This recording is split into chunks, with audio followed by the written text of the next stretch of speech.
Good afternoon, friends. Welcome to episode 3 of the Vote No on 15 podcast. Yeah, I don't know. I'm still trying out names, guys. Anyways, today we're going to cover a couple things, talking about a couple movie remakes, one being Fantasy Island. I know a lot of people remember the show.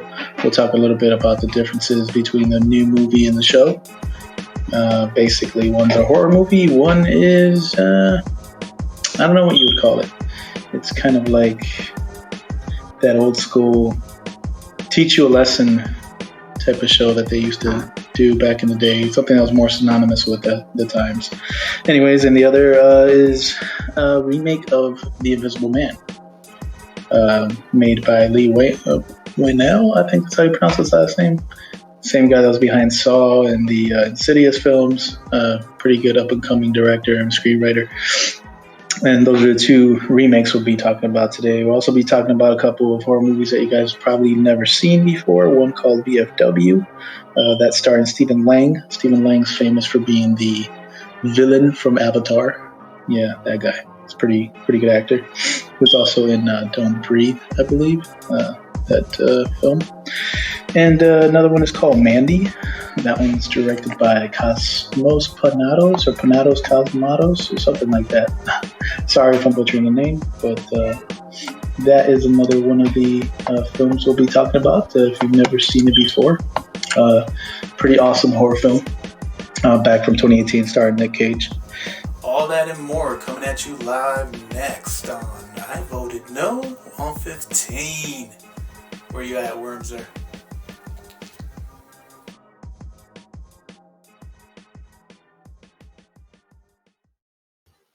What's up, everybody? So let's talk about Fantasy Island. You know, Fantasy Island is, before I get into the remake, the movie, a little bit about the show. It's a little before my time, definitely. I think it came out back in 1977 through 1984, I think, something like that. I think they had a couple films that were made for TV, and then those people, I guess they were kind of popular, and they ended up making it into a series.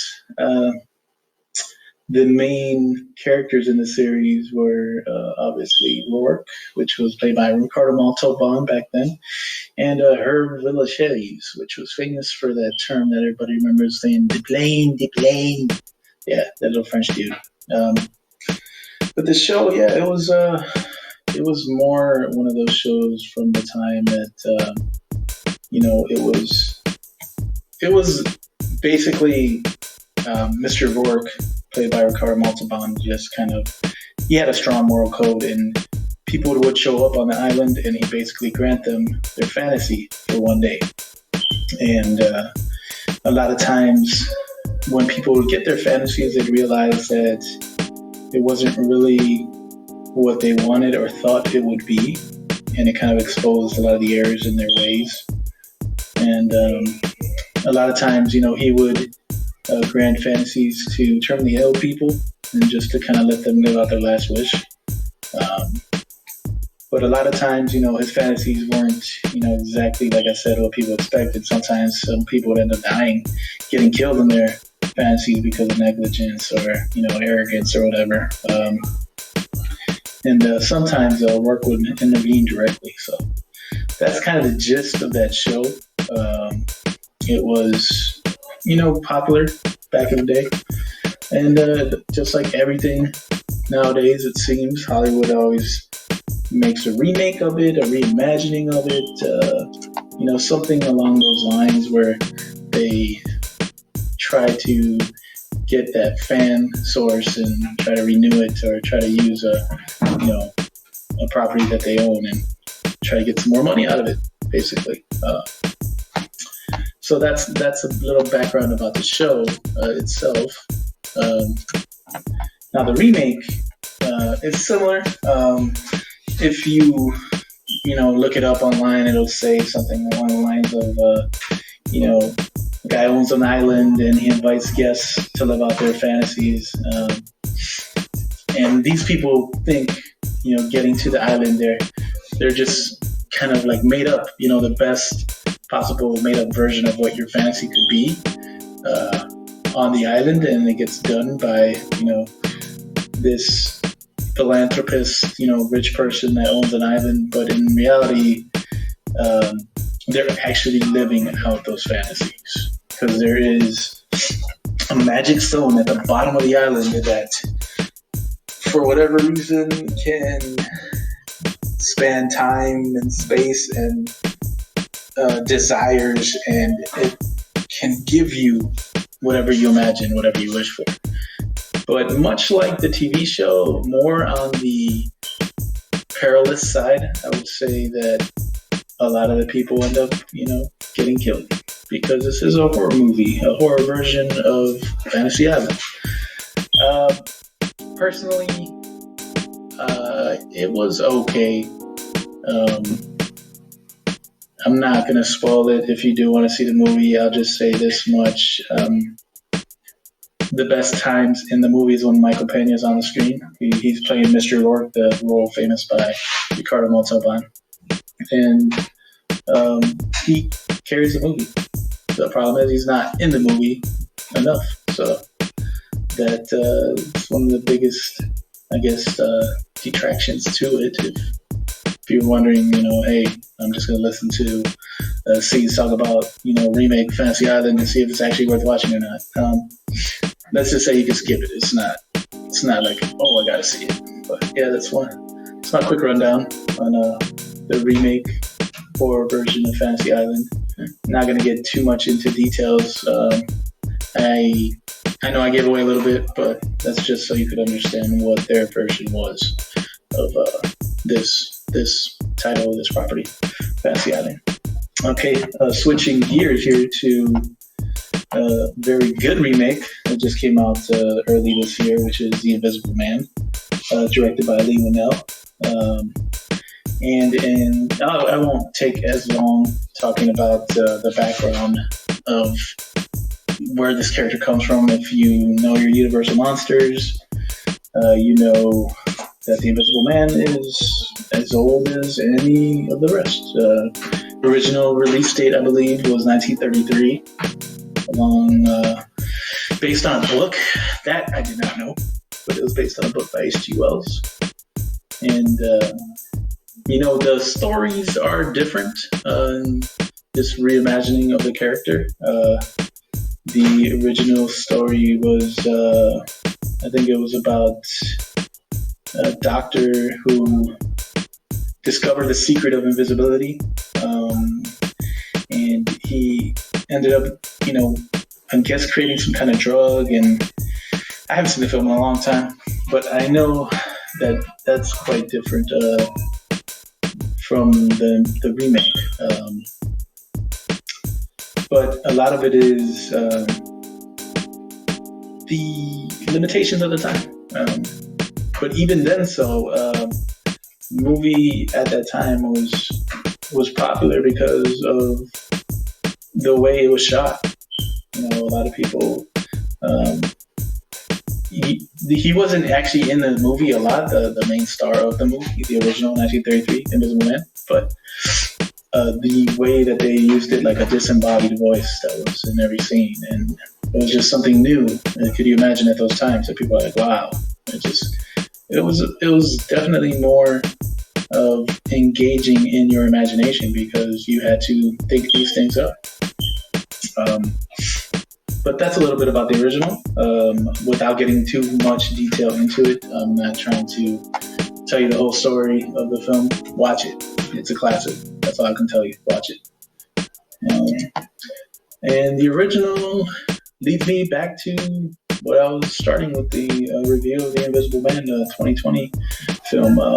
Originally, I think this iteration, it was supposed to be Johnny Depp. I was supposed to star in the role. But I think after The Mummy that came out with Tom Cruise, that put that whole Universal Monsters new universe on halt. They just, stopped it because that movie did so bad. So they ended up changing up a lot of the story. And the star, this movie, the 2020 Invisible Man, stars Elizabeth Moss. And it also is it's got a different feel to it. It's more of a not directly following the Invisible Man. It's more following the Invisible Man as a villain to a different star in this story, at least, being Elizabeth Moss. Um, I'll tell you a little bit that you could probably gather from the synopsis. The plot. It's basically this chick she's trapped in a controlling relationship with a guy who's a wealthy optics engineer, and let's just say he torments her and threatens her while they're together, forcing her to escape and get away. And basically, her getting away, she thinks she's free, but she still has this worry in her mind, that this guy's going to come and get me. And again, without giving away too much of the film,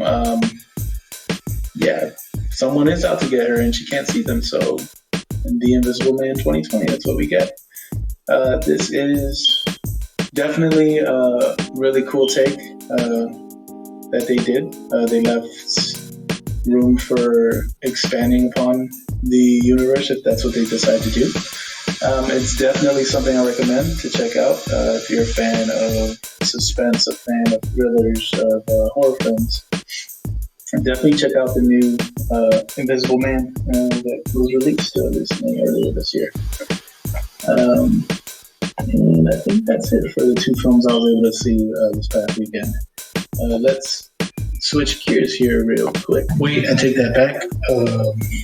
We got a couple more movies to talk about. New horror movies that you might have not seen. They're fairly new. Let's say one is from 2018, one is from 2019. I'll start with the older one first, which is Mandy. So if you've never seen Mandy, let's just say it is a visual trip. You will feel probably like you're on some kind of psychedelic watching this film because your eyes are going to play tricks on you. And that's just the way Panos Cosmatos films his movies, man. It makes you feel like you're tripping out. And it's enthralling at the same time. It's probably cinema at its best, if I were to call it. When I say by that, I mean the way film is moving pictures, right? At a certain rate that our eyes can't see that they're actually moving. This movie is picturesque. At the same time that I say that it is a pretty scary story. And I'm sorry, I'm going to have to talk about this film. It's a couple years old. If you haven't seen it by now, I'm going to give you till the count of 5. And I'm going to say spoilers. 1, 2, 3, 4, and 5. Okay. This movie is about a cult, man. It's about a hippie cult that murders this everyday dude's wife. It's a crazy story. It takes place somewhere near the Shadow Mountains, and it's supposed to take place back in 1983. It's about an artist named Mandy Bloom and Red Miller. Red Miller is played by Nicolas Cage, and Mandy, I believe, is played by Andrea Riceborough. I've seen her on a couple other things. I can't place her right now, but basically, she's an artist. She makes like fantasy art. So, what do you think of when you think of fantasy art? You think of dragons or quests or wizards, those things. And one day while Mandy's walking home, she's carrying Children of the New Dawn. I think it's. Is it? No, I apologize. Well, in a sense, but the name of this cult is called Children of the New Dawn. They're a hippie cult, right? And they pass Mandy one day while she's walking down the street, and the cult leader, character named Jeremiah Sand, is struck by Mandy's beauty, and he kidnaps her, basically. And he uses this group of demonic bikers. They're called the Black Skulls. And the reason they do this is because the cult leader explains to them that it needs to be done. And I'm not going to delve into cults and delve into what a cult leader could be thinking. I'm not even going to go into that. I got a buddy who does a different podcast that can go ahead and, I'm sure, run with the whole episode on that. But this guy tells the cult and these, Black Skulls that they need to, kidnap Mandy. And what ends up happening is, they kidnap Mandy. Red comes home, doesn't find Mandy, but ends up finding there's people in his house, and these people end up torturing him, and he finds someone is burnt to a crisp on a swing set outside their home, and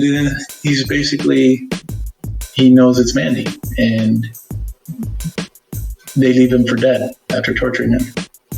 So it becomes a revenge film with tripped out visuals, because the director actually puts that in the movie, where these this is 1983, so this hippie cult and these demonic bikers, they all use some highly potent form of LSD, which gets them obviously tripped out of their minds. But you see that in the film. You see that the way it's shot, in the colors, and the way the story's told. And yeah, basically, they leave Red for dead, and he ends up escaping, and with the help of a friend, gets some weapons and sets on a track for revenge. And I won't ruin more of the film other than to say it's very visceral, it's very shocking, but it's also very, very entertaining. Visually, to your senses, just if you're a fan of horror films, it's definitely something different and new and just awesome. I can't recommend it enough. And I'll leave it at that. Yeah, check it out, man. It's called Mandy. It was released in 2018. And I'm sure you can find it probably streaming on whatever streaming sites you might use out there. Okay, and one other film we're going to talk about is VFW. VFW released early this year, actually was filmed in 2019. It's about a group of war veterans that got to defend their VFW post and an innocent teen against deranged drug dealers. Hides out at the VFW, man, and these old vets defend, the team, because that's their spot. I'm again going to give you a countdown. Spoilers: 1, 2, 3, 4, and 5. Yeah, this film is dope, man. It's like another one of those trapped movies. Think Night of the Living Dead, the original, or even the remake. Think, The Mist. There's something outside trying to get in, and you gotta survive the night till the next day, and that's what this movie is. The cast is awesome, though. It's a bunch of old dudes that, basically are there to take no crap from anyone. Like I said, I think in the intro, Stephen Lang is a star. Stephen Lang from Avatar. He played the colonel, I think, who was the main villain, that was trying to wipe out all the indigenous folks that would get mad at Sully, because he was in with the indigenous folks. William Sadler's in it. If you know William Sadler, dude has been in everything. He was in,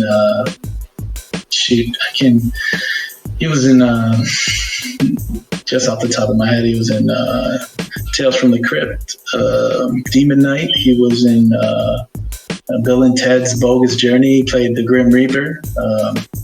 Dude, William Sadler has been in a ton of stuff. And he's also in it. Fred Williamson is in it. I remember Fred Williamson myself from Dusk Till Dawn. The first time I saw him, I know he's an old football player. He's famous for some of the blaxploitation films from back in the day. But he's also one of the old vets in it. You also got Martin Cove. People might not know him by his name, but everybody who has ever seen Karate Kid knows who Johnny Lawrence's sensei is, and that's Martin Cove. And he's the funny enough, one of the guys that you would not think in that film, but he's also a veteran in that film. And last two guys, one is David Patrick Kelly. Everyone who's ever seen The Warriors, or maybe more recently and this isn't even recent, but he was in The Longest Yard. He's a guy in Warriors that would actually say, "Warriors, come on and play." That's him. He's one of the characters in it, one of the vets too. And then George Wendt is in it. Everyone knows George Wendt from Cheers. Yeah. And those are some of the characters that play vets in the film. Again, I'm not going to get too much into the story, but again, I'll just say it's one of those films where, we're stuck inside here and we got to survive the night. And it's just a cool, newer take. I'm not going to say it's like, oh my God, you got to see this, but if you're a fan of those kind of movies, you'll love it. You'll dig it. And especially right now with the times where we're all kind of stuck inside, it's a cool film to check out. And that's going to do it for this week, guys. I apologize if there's a little bit of sound interference happening, but I got more content coming up. I got a couple episodes already recorded, and we'll hit you guys soon. Thanks for listening.